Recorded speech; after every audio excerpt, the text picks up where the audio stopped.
spend some time talking about design thinking. Design thinking is currently a very popular method for developing ideas for new products and services. Design thinking focuses on the customer.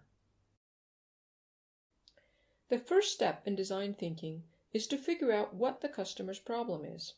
This can be done in one of two ways.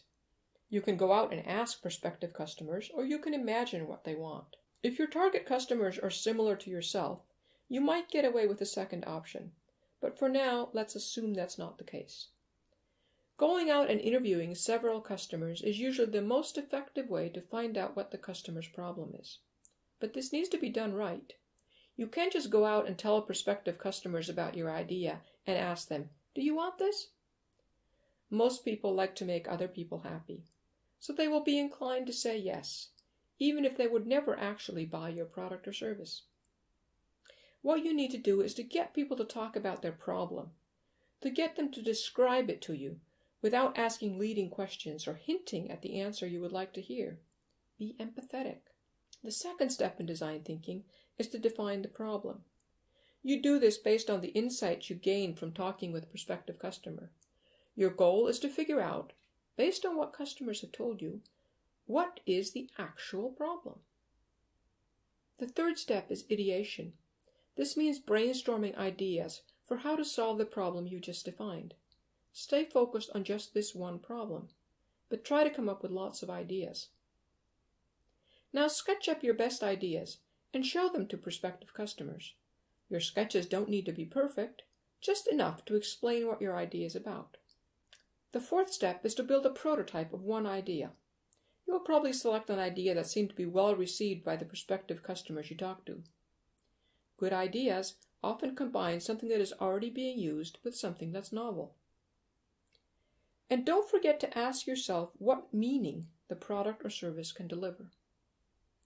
Again, just like your sketches, the prototype does not need to be perfect.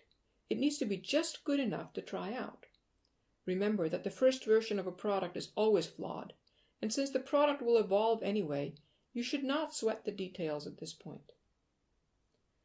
When we talk about prototypes, we tend to think of objects, so products. But you can also create prototypes of services that encompass just enough to allow people to try out your service. The fifth step of design thinking is testing or validation. This is where you take your prototype product or service to prospective customers and ask them to try it out. Just like in the first step, where you went out and talked to customers, you want to stay objective and allow people to express their true reactions to your prototype. Don't be defensive if they're critical.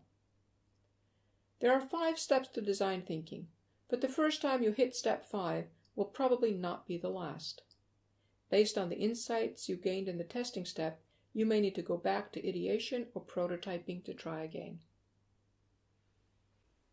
The iterative aspect of design thinking resonates quite well with the ideas put forward by Eric Ries in his book The Lean Startup, which later morphed into the Lean Startup movement. He talks about continuous innovation. According to Eric Ries, the whole point of entrepreneurship is to test and learn faster than your competition. The core thinking behind the Lean Startup is that you don't want to spend a whole bunch of time and money on a product that won't sell. The Lean Startup method consists of 3 steps: build, measure, and learn. The build step corresponds to the 4th step of design thinking, the prototype. The measure step corresponds to the 5th step of design thinking, testing or validation. In the learn step, you either go forward with your idea, which might involve building a better prototype, or you adjust your idea. So the key takeaway from both the design thinking camp and the Lean Startup camp is that you can't expect to have a wonderful idea, develop it into a product, and launch it on an appreciative market all in one go. You're going to need to iterate.